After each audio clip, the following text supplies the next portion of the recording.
మమ ప ప ప ప గమ ప గమ గ స ని ని స స స గ గ స స స ని స గ గ మమ ప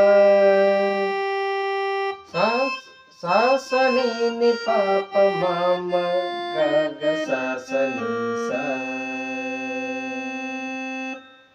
స స స ని ని ప ప ప మ గ గ గ స స స ని ని స.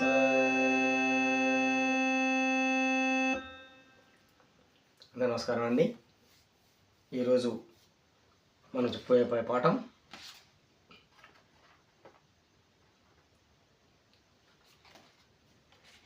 శృతి ఒకటండి. ఇది శృతి ఒకటిలో అంటే ఎక్స్టర్నల్ శ్రీ చెప్పే పాఠం. ఇది శృతి ఒకటండి. ఇది అయినప్పుడు ఇది సాగుతుంది.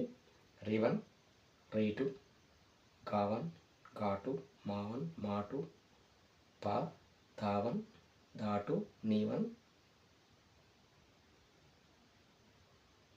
నీవన్, నీటు, సా, నీటు, సా. ఓకేనండి.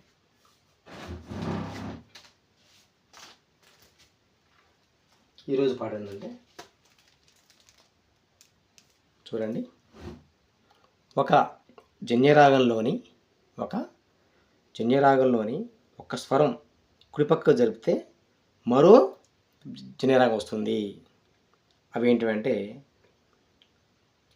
శుద్ధ ధన్యాస రాగంలోంచి ఒక స్వరాన్ని పక్క జరిపితే ఏరవుతున్నది, పక్కన హిందోళం అవుతున్నది. అది హిందోళం రాగం అవుతుంది. శుద్ధ ధన్యాస రాగంలో నుంచి ఒక స్వరాన్ని కుడిపక్క జరిపితే అది హిందోళం రాగం అయిపోతుంది.